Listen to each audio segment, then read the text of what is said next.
Angry? You're here on a police station. You clearly don't like the police. Would you be delighted if your rights were violated? Back into... Would you be delighted? Before we begin, full credit goes to Plodding Along's channel for the original footage. Be sure to check out their work, link in the description below. On this channel, we break down real encounters between the public and the police, focusing on the law, officer conduct, and the context behind every interaction, so you understand your rights, their responsibilities, and exactly where that line is drawn. In this episode, Plodding Along is filming outside a police station when an inspector arrives already on edge, clearly looking to take control of the situation. But instead of following proper procedure, he leans on attitude, bypasses basic standards, and begins asserting powers that simply don't hold up. What makes this encounter stand out is how little the auditor actually needs to do. No escalation, no confrontation, just calm, precise pushback that quietly dismantles every claim. And in the end, with no solid ground left, the inspector doesn't resolve it, doesn't justify it, and ultimately walks away, completely exposed by his own approach.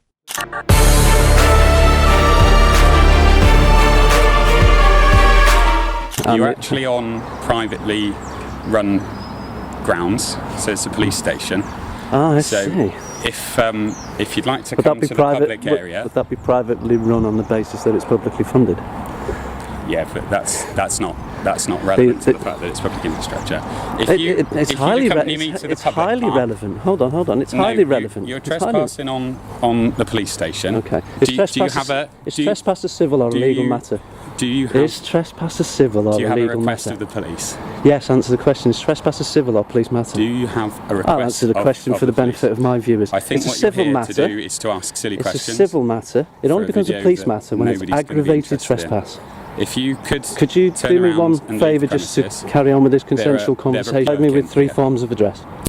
Provide you with three forms of address? Identity, my apologies. I think you are asking some irrelevant questions. And I'll do it myself. Oh, look at your rank. Oh, dear me, you know better than that, sir. I think you're asking questions which aren't relevant. Here we are, on duty, covering identification. I'm not because you don't... Could you, for the benefit of the audience, say what those two diamonds represent in your rank? What they represent is that I'm asking you... Right away, the inspector tries to frame the location as private property, but quickly brushes past the fact that it's publicly funded, the kind of detail that weakens his position. When that angle doesn't hold, the narrative shifts to trespass, but that's where the auditor calmly brings it back to basics, pointing out that trespass is typically a civil matter, not a police issue, unless specific conditions are met. And that simple distinction exposes the flaw in the argument. At the same time, there's a clear imbalance in the interaction, with the inspector making demands while failing to provide proper identification and even concealing his ID, turning what should be a transparent exchange into a one-sided assertion of authority without accountability. Do you have a reason to be on Right now I do. premises? Right now I do. It's to identify you. As we haven't met, I'm wondering why you're being so hostile. Then introduce yourself. Come to the public area. If we played police bingo today, we've got hostile, private ground when it's public. A lot of people ticking boxes at the moment. It is cliche corner, isn't it? Stick within the bounds of the law. Identify yourself. You're in uniform. That's a second formal offer. You have the opportunity to redress your error. Have a silly conversation for the third and final time before it goes on record. Of an office building. On the record for the third and final time, will you identify yourself while you're in the course of your duty? What I'm not going to do. Yes or no?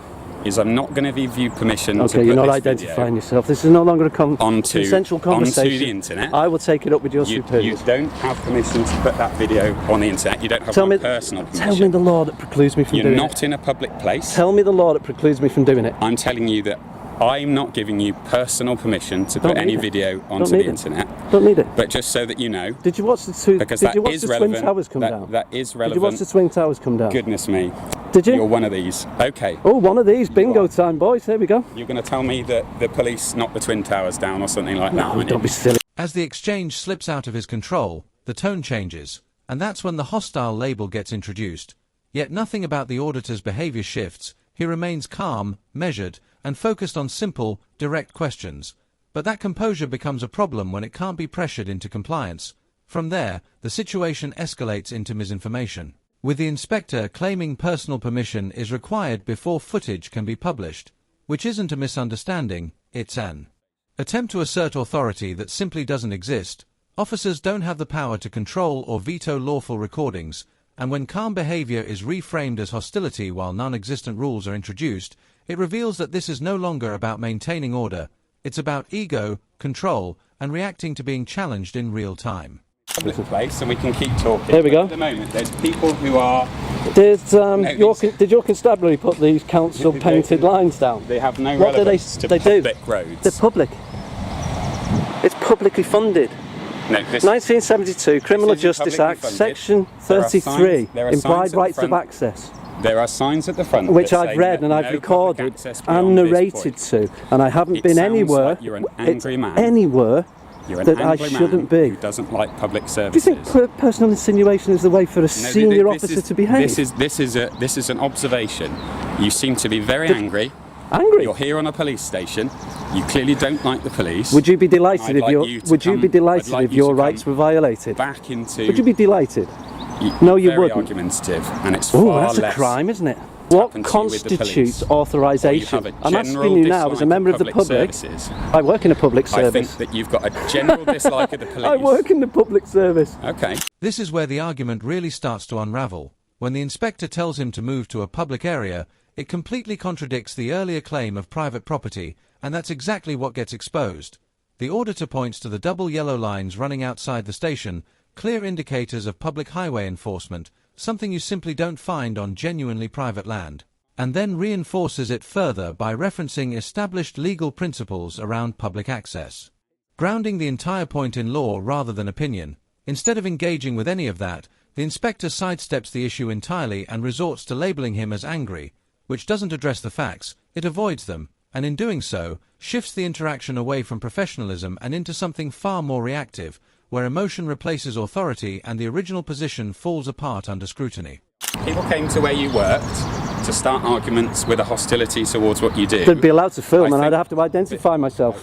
Firstly, identify yourself as you're The reason I'm obligated not to going do. The reason is you're not going to because you're here acting. with an axe to grind, and you don't like Speculation overruled. people Speculation here for public, overruled. to give you public service. See how this will pan out in court. Speculation This overruled. won't end up in court. No, it won't, because your side will settle before it goes there. You To make a have. formal complaint about your lack of Then identification. you're I'll take it. I'll you're take it to the also- relevant but body. I'm not in public. I beg. You're on duty. I'm always on duty. Exactly, and you have to identify whether no, you're in plain clothes I'm or not not. in a public place. Yes, you are. I'm not dealing with the public. Remember, this you is- are on private property. So what I'm This not going debate to do we're is taken give up you by a name solicitors. to put onto the internet for your angry website where you don't like public Angry services. website. Classic this You geezer, isn't don't, you don't seem to have any questions. What do you want I from have. this interaction? Who am I speaking with? You're now you're obligated behind- under you're two behind a rationales. sign that says Two no rationales. Your code of unauthorised ethics. access. Your code of ethics and your policies. Please You're on tell me duty. about the code of ethics. I think it's the other way around. You need to adhere Well, you're to. giving Look at me your all the senior. facts. Look at the ranking You're here. giving me Look all at the rank. facts. What would you like Look at to the rank. What would you like to This is talk how you about? What would you behave. like to achieve? They always say shit travels downwards, don't they? Eh? Well, At this point, any remaining sense of professionalism starts to fall away. The refusal to identify himself isn't based on safety or operational necessity, but on a personal assumption that simply doesn't hold any weight. That kind of reasoning has nothing to do with policy or duty, and it certainly doesn't override an officer's obligation to remain accountable. Doubling down on the private property claim only adds to the inconsistency, as if location alone can suspend standards that are meant to apply at all times, and that's where the auditor brings it back into focus, highlighting that identification isn't optional. It's a core part of the code of ethics, tied directly to transparency and public trust, not personal feelings or convenience. sensitive site. Sensitive. Put some soothing lotion on it then if it's sensitive. So you're funny as well as interesting. Brilliant, aren't I? Every one of your viewers will find this fascinating. Just don't walk towards my staff because, unlike me, they're Your not. staff? They're not used. They're not used to people who dislike the police wandering around. Hello, hi. Do you have some identification? You do. If you could wear it when you walk around, that would be very useful. This is a don't conversation need you're having from a man who refuses to identify, so just take note of the hypocrisy from a senior member of your staff. If you have no reason to be here, then I'll ask Just you. see I'll the rank ask you to hypocrisy leave. of your comment then. because I'm going to challenge them if they don't have a reason to be here. Yeah, you apply one rule to them and not to yourself. Dislike for the police. I don't know why you dislike the police. I'll tell you what that is. That could be construed as slander. Well, my observations, my personal opinion. Whilst on duty. You're not here to enforce personal opinions, you're here to enforce the law. Thank you very much for saying that on camera. You seem to be rather angry. Please don't walk towards where people are working. And what happens if I do? Sorry, let me rephrase. What happens exactly when I do? You're well aware that it's doing as we speak. It's a complicated practice, isn't it? It's not a clear principle. By this stage, the sensitive site label comes across as a last-ditch justification rather than a consistent standard, because if it truly applied, it would be enforced across the board, not selectively the moment a camera appears. The fact that staff move freely without visible identification, yet concern only arises when filming begins, highlights a clear inconsistency, and when that's pointed out, it lands with weight. What really undermines the inspector, though, is how openly personal. Opinion begins to drive the interaction, shifting away from enforceable rules into subjective discomfort, and that's where the key issue is exposed. Authority isn't meant to operate on feelings or preferences, only on what can actually be justified under the law. Public access beyond this point. You know no, it didn't. It said no unauthorised access. You know full well why we have that. Because of the dangers that police officers face. Here we go. Because of the hostilities from people ranging from casual, camera-wielding, angry people who don't like society and have a problem with public services. I work in public violent service. Acts. This is brilliant. Through to violent acts. Am I committing a violent act? No, that's Am why I I said intimidating through. you? So that range. Am I intimidating you? If you'd like to be famous, I suggest you come up with some content that has a purpose, or ask a question that you think you might get an answer to. You're less than Wayne Couzens. Rants like this, citing. You're less than Wayne Couzens. Bits of information. Less than Wayne Couzens. He identified. Now, if a police officer is on duty in public, I'd expect them to identify themselves. I've had to cut on out duty's the key. Because you've brought your angry rhetoric against public on service. Duty's the These key. are people who work on here, duty's the key. At this point, bringing up the general dangers of policing feels less like justification and more like deflection, because broad risks don't replace the need for specific, lawful grounds, and the order to cut straight to the core by asking the one question that actually matters. What has he done? The lack of a clear answer speaks volumes, exposing the gap between perceived threat and reality, and it highlights a critical issue. Real risks can't be used as a blanket excuse to justify interference. Because once that line is crossed, it stops being about safety and starts becoming a shield for actions that don't have a solid legal foundation. These officers may identify themselves because they're on duty. They're in uniform. You're in uniform. No, you've come to my office. So I what? don't face the public. You are now. I work in an area that none of the public You're have access. facing a member of the public right now, So but you have no right to remove me. No, I said that I'm not going to. You have no right to. Well, let's talk about You've it argued in trespass. in a public place. Trespass is a civil matter. It is. If it's aggravated trespass, you're more than welcome. You're standing in front of a building.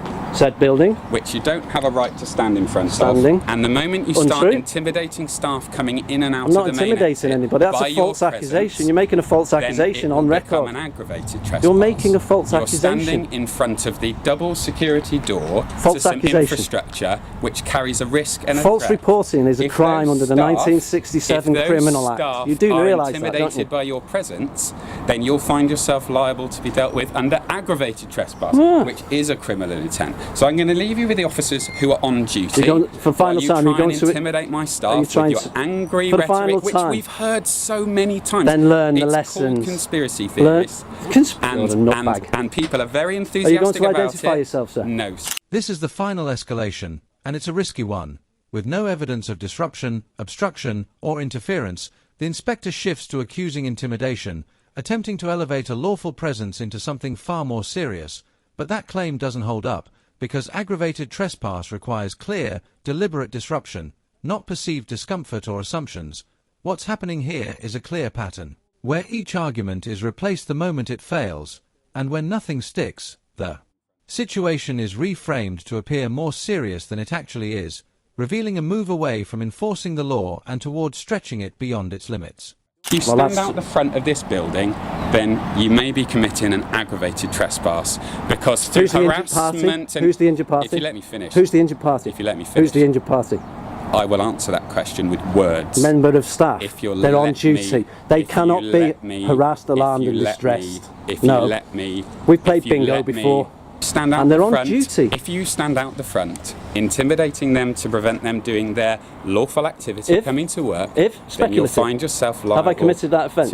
You'll find yourself Am I suspected of committing You'll that find offence? yourself liable to This lawsuit's going aggravated up and up trespass. and up, isn't it? I will wager you've never filed a lawsuit in anyone. I will wager. And that's on record, folks. I'll leave you with these officers. Please don't go and circle enjoy around, your sir. YouTube channel. I hope your viewer likes watching it. Please leave the Would premises. you like to identify yourself? No, sir. And that's his final word. This is where everything finally unravels. The suggestion that he may be committing aggravated trespass without pointing to a single action says it all. That one word, may, carries the entire claim without any evidence behind it, allowing the inspector to imply seriousness without proving anything. But the auditor doesn't get drawn into emotion, he breaks it down logically. Who's been obstructed? Who's been harmed? What activity has actually been disrupted? And the silence that follows exposes the truth, because there is no injured party and no interference. Filming alone doesn't create victims, and suspicion alone doesn't create a crime. And as the allegation is tested against basic legal standards, it collapses completely, revealing that this isn't about enforcement, it's about stretching possibilities into accusations. When there's no clear act, no consequence, and no identifiable impact, the authority being asserted exists only as an idea, not a lawful reality, and in the end, instead of resolving anything, the inspector simply withdraws. No action, no explanation, no accountability. Just a quiet exit that confirms the entire position was unsustainable from the start.